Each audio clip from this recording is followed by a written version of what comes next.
Hi guys, so we'll be talking about something that is very sensitive in nature, and honestly I was a little skeptical that if I should be speaking about this or not, because the topic in itself talks about the army, especially women in the army, and it is actually a sensitive topic. And now there's controversy that has been created on it. Everybody who's watching me today, please understand that no institution is perfect. It's not perfect, so how can an institution be perfect? Every institution has its own flaws and shortcomings, and the only way to overcome them is through accepting what has to be accepted, right? So if you are watching this video, please, it's a request from my side that please have an open mindset, and you will require some sort of IQ to understand what I'm trying to say here, right? Also, one more thing, please do not start bashing each other. Even if your opinions does not match mine, please understand that my opinions are not facts. I am just speaking on the basis of my beliefs and my values, my upbringing. So these are only my opinions. At no point this should be considered as a mere fact, right? So basically, if I start talking about what has actually happened, Lieutenant General Rajeev Puri had written a letter to the Eastern Command, and now the letter has caused such a chaos. But I really appreciate the kind of willingness of him to have a good change in the army, for calling a spade a spade, you know, not trying to sugarcoat it with things. I think the letter was very straightforward, and as I said, that you'll have to have some sort of openness in mind to understand and listen what I'm trying to say here, okay?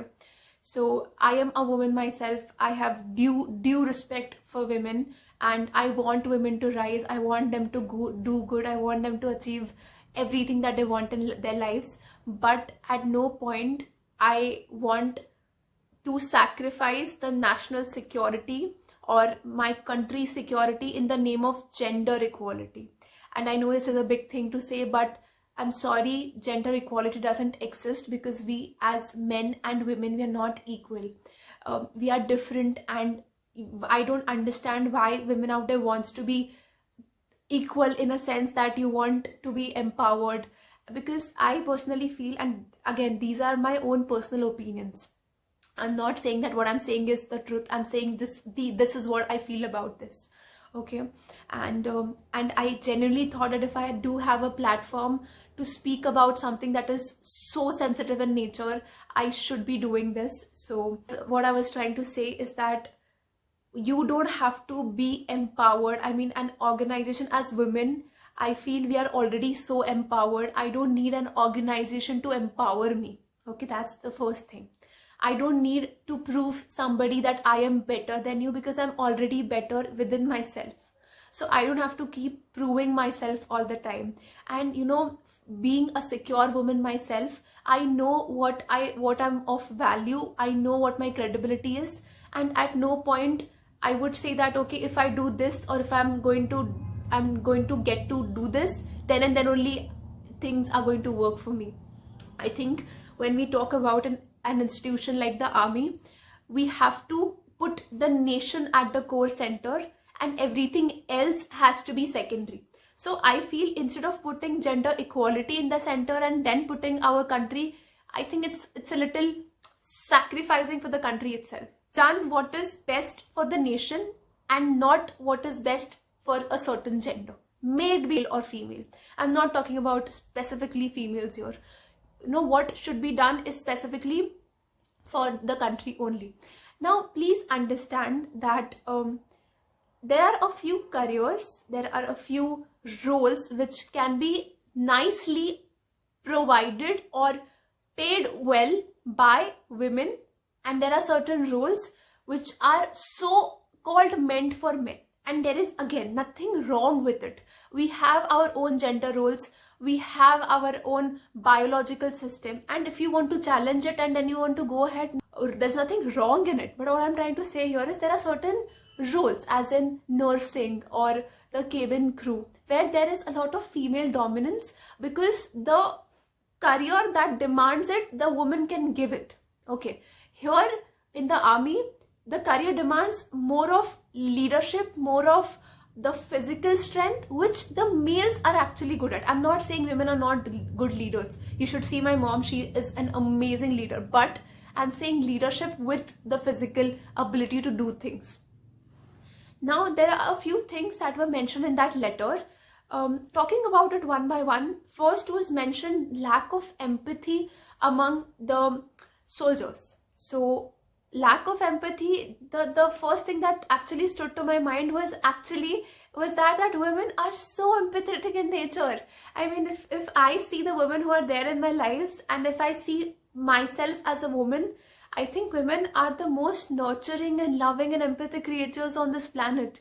But there's also a mere fact which states, and there are also studies which have shown that when a woman reaches at a certain position where a lot of aggression, a lot of dominance, or a lot of masculine things are required, she tends to leave her femininity somewhere and then do what the job actually requires, or the role what actually requires, right?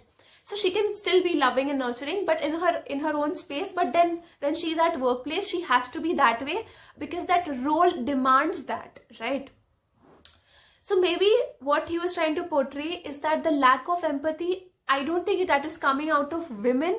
I think that is coming out of the role that the women are performing. I'm sure there might be male CEOs also who might have been lack of empathetic in nature.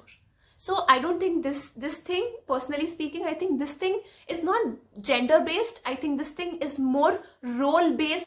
However, I personally feel is that being empathetic towards others is actually being compassionate, and being nice and being kind to others is actually a thing which requires as a tribe or as a society to move forward. However, not going to that, let us discuss the second point that was there, lack of interpersonal skills. Now, again, I think women have great ability to socialize, to form connections, to have that social adaptability. I think they're amazing at that. However, when we talk about the army, so basically when you are getting commissioned from the army, you have been commissioned from OTA or IME, you go to your units, right?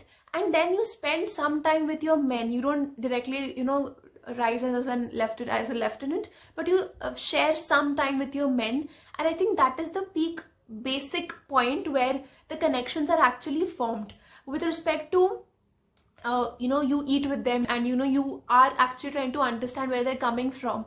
And I think that basic understanding of your men actually gives you so much of bonding in that nature, which I think a female officers lack, and which is not physically possible for them to do that. If we have had women soldiers in the Indian Army, I think that would have been possible. I think women officers would have bonded more with them. But the fact that we don't have a lot of women soldiers in the Indian Army, we do have them in BSF and CAPF, and some or the other we do have in the military police as well. But in the core Indian Army, I don't think we have a lot of women soldiers out there. Hardly do we. So that is where I think the basic bond lacking comes. And even when you're posted to a tough terrain, when you are put into difficult situations as an officer, I think that is when you are actually able to bond with your men, and to understand that you and them are going through the same thing. And I think that is how actually the bonds are formed in the army.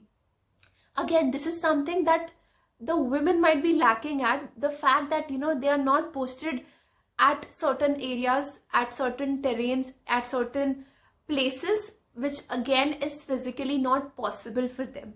Now, if I say that physically not possible, I don't mean that you as a woman you cannot physically go there, but the job that it requires, it has to do a lot of with that is physical in nature. And you cannot deny the fact that we are biologically different, like men and women. Even in today in Olympics, the best female runner and the best male runner, there is some time difference, right? And that just showcases that we are biologically different. And then I don't think that there's something less in that. I mean, if a man can run faster than I can, does that make me any less? I mean, now is my ability to be a woman is going to be defined by a man running more than me, I mean, that just doesn't make a lot of sense to me. Even there's something that I really believe from the core of my heart, is that trying to become a man is actually waste of a woman. Okay, and I'm not saying that, you know, you should only be doing nursing jobs, or you should be only doing aviation or this or that or cabin crew. I'm not saying that.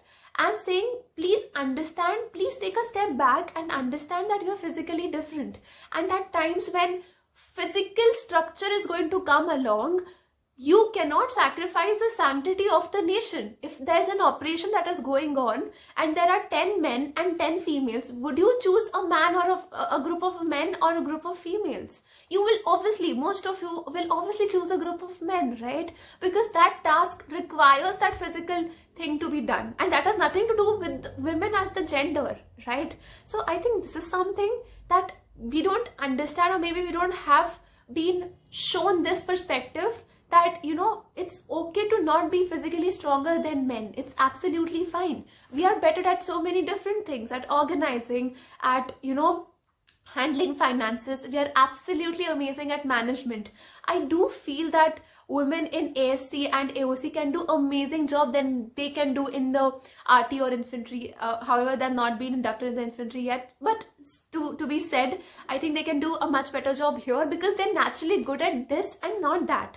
But if you think that, you know, I can run as equivalent and as good as a man, and you know, I can do it, you should definitely go. And if you have that kind of passion, I don't think anybody should be stopping you, given the fact that there are certain medical standards that you have met already. So if a man, you know, if your male counterpart is doing 20 push-ups, if you are able to do 20, if you are able to run cross country at the same time that your male counterpart is, I think you're good to go.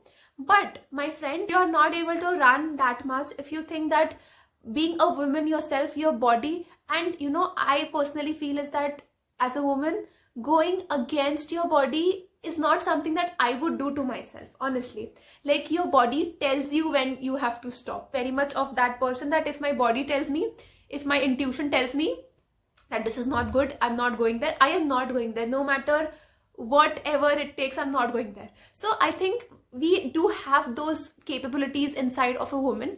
But if you think that you want to challenge men, and, you know, you want to show and you want to prove that, no, even I am better and I can be better, yes, I can understand that at times women have been put down in the society, and all that thing started with women not having the right to vote and everything. But now I think as women, if I speak for myself, I think I'm very much empowered. I don't need feminism, I don't need equality, because I know that we are not equal at the end of the day. So I don't think there's hardly any right that women don't have that the men have, right? Speaking quote-wise, I think everything that a man can do, a woman can also do. Again, it is again the fact that a lot of women will think that, you know, I'm just trying to take women down. No, I absolutely love women. I feel women are the goddesses and they should be treated like one, but they don't have to prove themselves. And that is something that I really felt, and I'm so glad someone like Lieutenant General Rajeev Puri actually have put out this. And although this has become a controversy, but I personally feel that it's a good thing, so that people will actually start talking about the reality, and then we can have a reality check on all of this that is happening, right? There was one more thing that was being said, is that the CO who was there, she waited for a Subedar Major to open the door and everything. I think that was a little individualistic. I think that could have been done by the other COs also. I feel is that women do have lack of experience when it comes to being CO as a position. And why I say that is because as a CO, you have to handle the entire unit. You have to take responsibility on the shoulders of the entire unit. I'm not saying women cannot take responsibility on their shoulders. I'm saying they lack that kind of experience to be taken, because I feel more than leadership, what you require in a professional world like army is the experience. And that experience is going to be, you know, you're going to get it once you are started to getting posted at terrains at, you know, difficult situations and how you react to it, and then you understand your men, and then how, you know, they are to be treated, and, you know, what is the work to be done, how to the work gets actually done.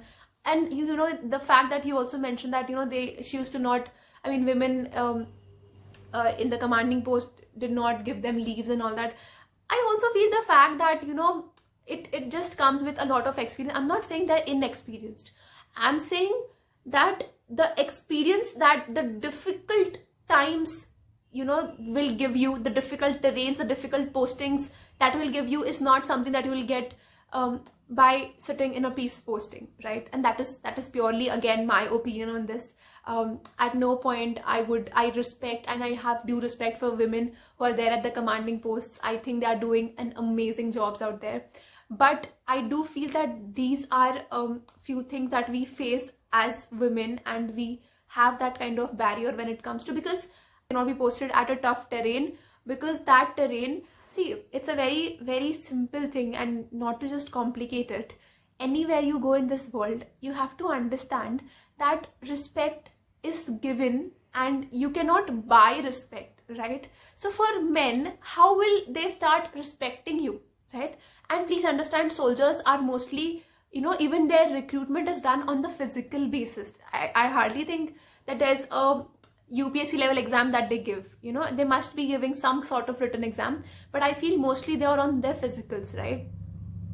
So now, as a young officer, why do you think a person who's with 20-25 years of experience is going to respect you when he defeats you in races, when he's good at what you are doing, when he's, you know, running shoulder to shoulder with you and then crossing you and doing better? And that is how that those amount of people are going to feel that, okay, is insaan mein kuch baat hai, and that is why that person needs to be respected. Respect is earned with time, hai na?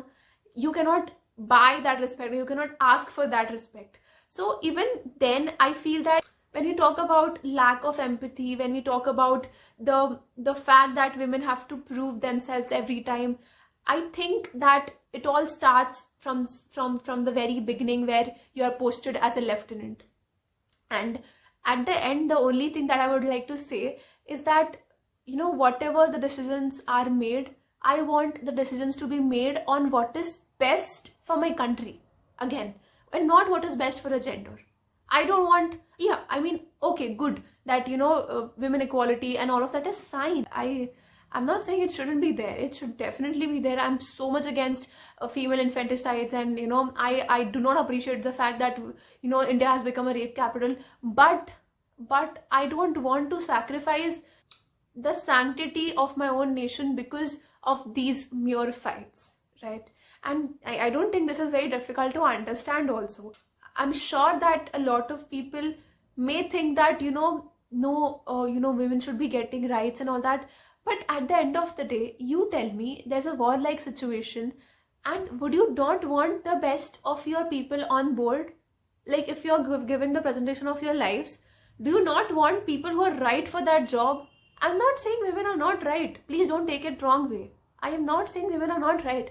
I'm saying when it comes to extreme difficult situations, let the men handle, because they're physically good at it. I'm running 5 kilometers in 30 minutes, and if a man is running 5 kilometers in 23 minutes, we are losing 7 minutes here, no? Those 7 minutes mein, yeah, in extreme situations like war-like situations, even a second counts. So we cannot be like, na, ki Khushbu ma'am bahar se piche se bhag ke aa rahi hai, 7 minute ruk jao karke. I can understand that you can train women in a certain way, but, you know, आज अगर आप मेरे जैसे इंसान को 30 days के लिए train करते हो in a similar way, exact same nutrition देते हो, obviously the man's muscle are going to you know, develop more than mine, because it is not in my DNA, right? It is in his DNA, because he has been hunter and protector of the family. It is there in him. So please understand, and don't try and take women down in any way. I'm sure the women who are in the army are doing an amazing job. I'm pretty sure about it. There's no doubt in it. These were the things that I wanted to really speak about. You know, I've always heard this thing that, you know, whenever something happens, there's fire or there's war or there's someone who has to induct and all that. So I've always seen that people say, okay, children and women first. So then why do we say women first? Why don't we say that okay, everybody will go in certain manner? Does that mean that women are weak? No, it doesn't mean that women are weak. You know, you're protecting what needs to be protected, and why can't we just keep it that simple? It's so simple that way. If you want to rise, you will rise. Don't worry about it. You meet the medical standards. You do as equal as men in the physical way. I'm sure we can definitely do it in the mental way. I don't think that's a big deal. I think there we are actually better at, but I think in the physical way, at least be as equivalent as a man, and then you can definitely go in, right? I don't think that's a matter to that. But at no point I want to become a barrier, or at no point I want to sacrifice the national integrity for the sake of a debate. I'll end this with it.